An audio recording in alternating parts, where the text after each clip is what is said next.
¿Grabando? ¿Esto sigue grabando? Pero dale una chasca. Cuando tú quieras, dale tú la Vale, chasca. pues estamos grabando. Hola, soy Daniel Vidal, paleobiólogo de saurópodos. Hola, soy Paco Gasco, paleohistólogo y paleodivulgador. Soy Carlos de Miguel y trabajo con reptiles marinos del Triásico. Y esto es... Dino Busters. Ah, y que sepáis que tenemos un podcast. Pero si ya lo saben, que somos todos famosos, Tron. Bien, en ausencia de Carlos hoy aquí, como hemos dicho, vamos a intentar comentar Paco y yo ciertos comentarios, argumentos, historias que en general se utilizan de cara a intentar desprestigiar el mundo de la paleontología de vertebrados, más concretamente el de la paleo de dinosaurios. Es una tendencia ahora mismo creciente, lamentablemente. Es una tendencia creciente el hecho de querer desvirtuar un poco todo lo que es la investigación científica.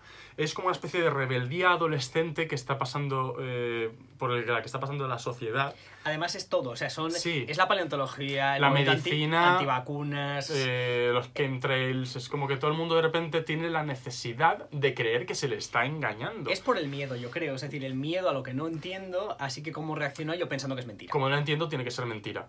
Y la explicación que me da alguien que es en plan conspiranoica y demás, pues como que cuadra más en mi cabeza. Entonces, en esto que es parte de nuestro programa, que no se diga, en esto que es parte de nuestro programa y que vamos a intentar trabajar también en YouTube para intentar apoyar esto con imágenes, porque entendemos que puede ser un programa un poquito complicado así al hablar, vamos a intentar hacerlo todo cuadradito y vamos a ello. Vamos a ir tema a tema. Vamos a tratar esto en 4 bloques aproximadamente y más o menos interrelacionados, pero lo hemos querido dividir un poquito para que quede más picadito. Entonces, que sea más fácil de seguir, que sea con temas muy concretos y muy cerrados para ir hablando de ellos de uno en uno y que no sea todo un enorme amalgama. Entonces, la dinámica va a ser muy parecida a la vez que hicimos el programa de las extinciones. Lo que vamos a hacer va a ser leer una serie de hipótesis, frases, ideas que andan soltando nuestros amigos negacionistas y las vamos a intentar refutar científicamente. Es decir, no vamos a entrar ni a opiniones, ni vamos a entrar tampoco a temas que no es que no sean contrastables. Que no sean contrastables. Es decir, vamos a entrar exclusivamente a lo que tenemos evidencia científica para ello. Eso es. Vamos a ver, aquí al final, si eres un negacionista y quieres negarlo todo, tú puedes llegar a decir que no crees en la existencia del aire porque no lo ves. O que no crees en la existencia de tu propia piel. Quiero decir, llega un momento en que si quieres negarte, pues quieres negarte. Pero al resto de gente que sí que tiene ojos en la cara y manos para palpar las evidencias, pues vamos a intentar que quede todo esto un poquito más claro. Es decir, que no sea solo, como decía Descartes, cogito ergo sum, pienso luego existo. Vamos, y después de esta pedantería, vamos a ello con el primer apartado. Historia.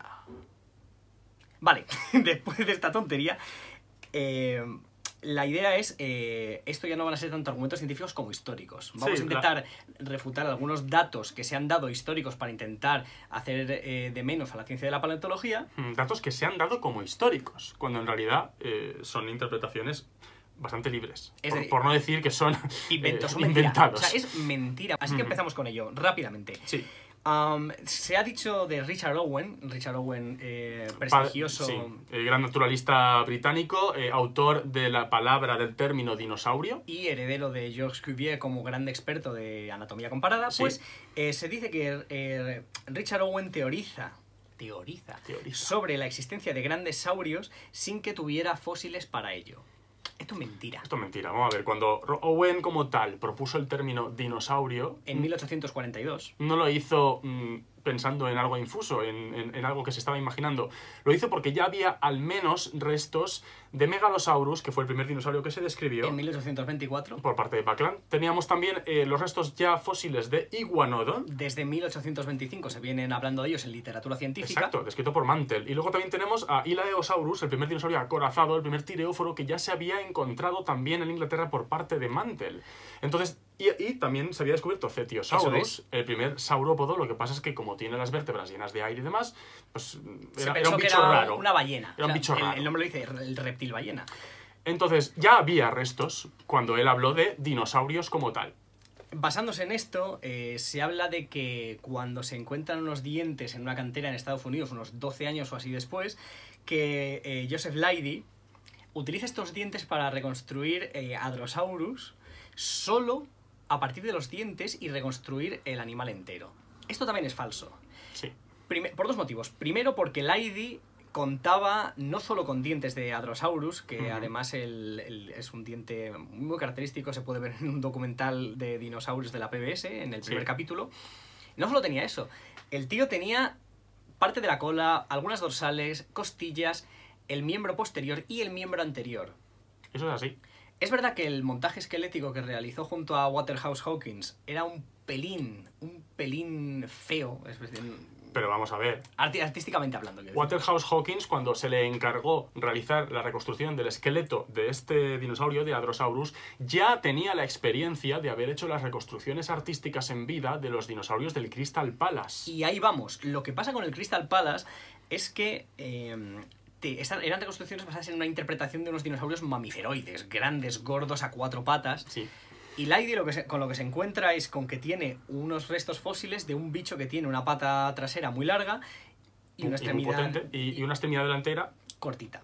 Claro, y lo interpreta como bípedo.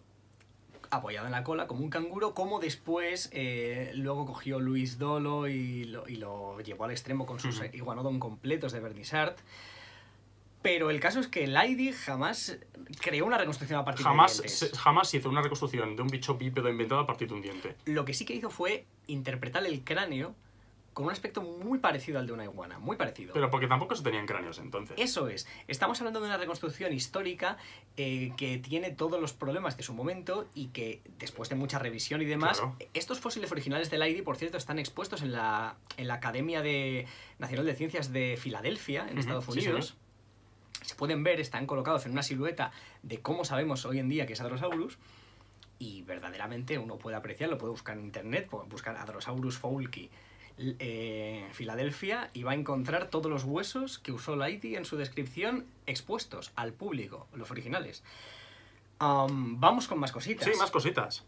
Antes del siglo XIX, ninguna cultura hablaba de huesos de dinosaurios, que no había leyendas de dinosaurios, que no estaban presentes en la cultura hasta el siglo XIX, que los dinosaurios son un invento del colonialismo y de la época decimonónica.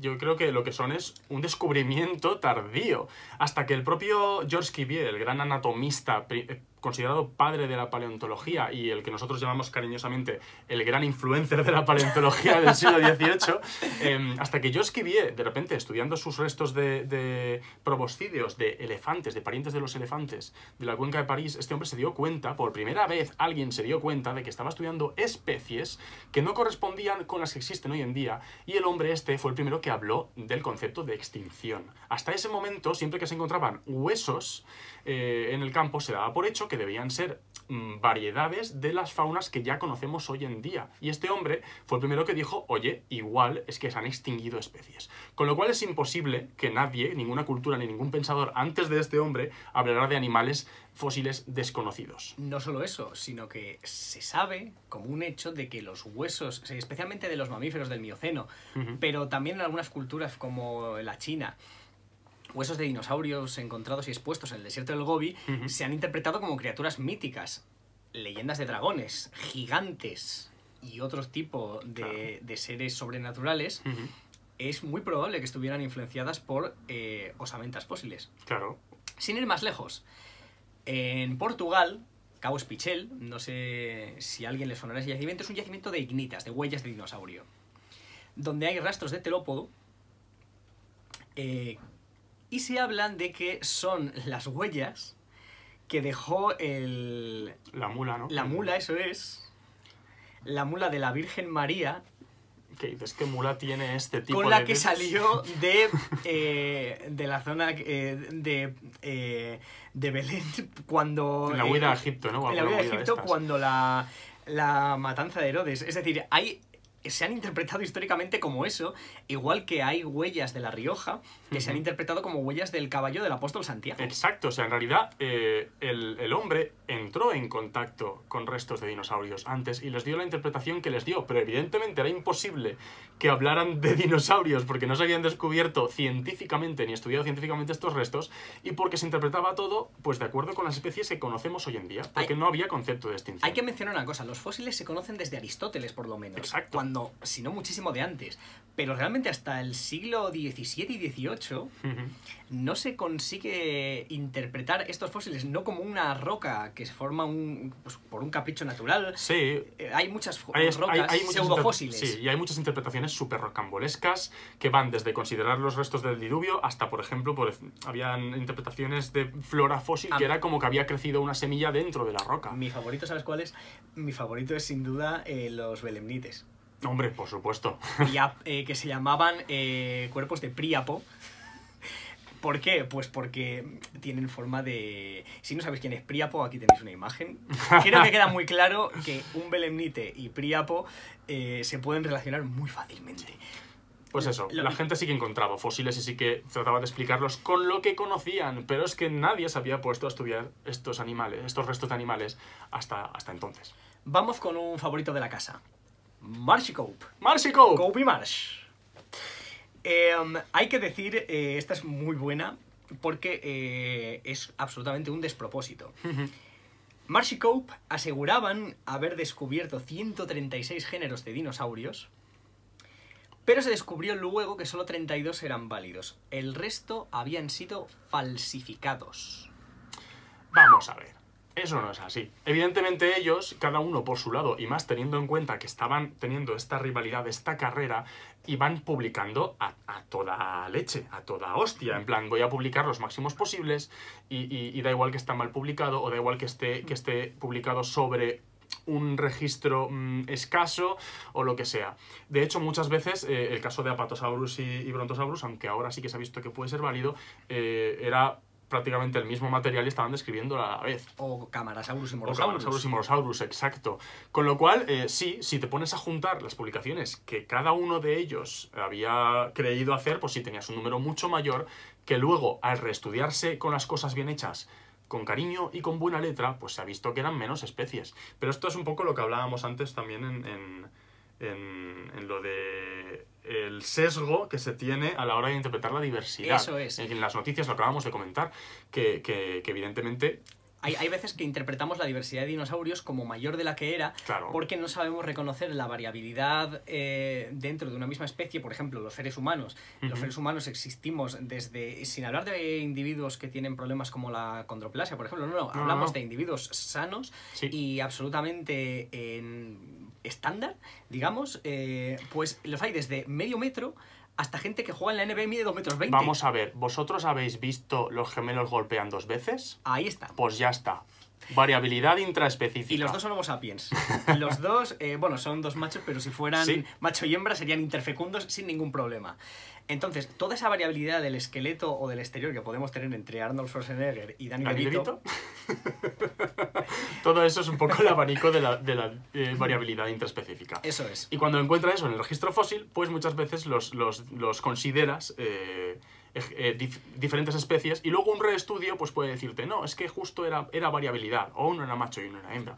Pero esto pasa constantemente y es con revisiones cuando se acaban de hacer bien las cosas. En ningún caso ellos falsificaron restos fósiles para dar lugar a especies que se inventaban. Incluso restos tan, digamos, controvertidos como ese Amphicelias fragilimus de Cope, una vértebra gigantesca, perdida para siempre, incluso el epíteto de la especie Fragilimus, frágil, indica, ni siquiera ese fósil fue ridiculizado por Marsh como un invento. Exacto. Y mira que por ganas ellos se tenían toda la gana del mundo de ridiculizarse. Eso es.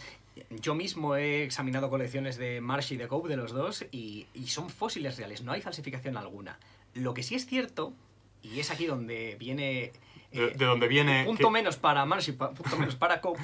En este afán de dejar su huella en la ciencia, en este afán hipercompetitivo y realmente ruin que tenían los dos de ser los mejores, los más primeros y antes todo, tanto Marsh como Cope describían ejemplares como especies a partir de restos muy incompletos. Muy fragmentarios. Bien porque el resto fuera fragmentario en sí, es decir, hemos encontrado este hueso aislado y no hay nada más, o bien, teniendo esqueletos completos, lo publicaban antes de esperarse a tenerlo ya publicado. Así era más rápido.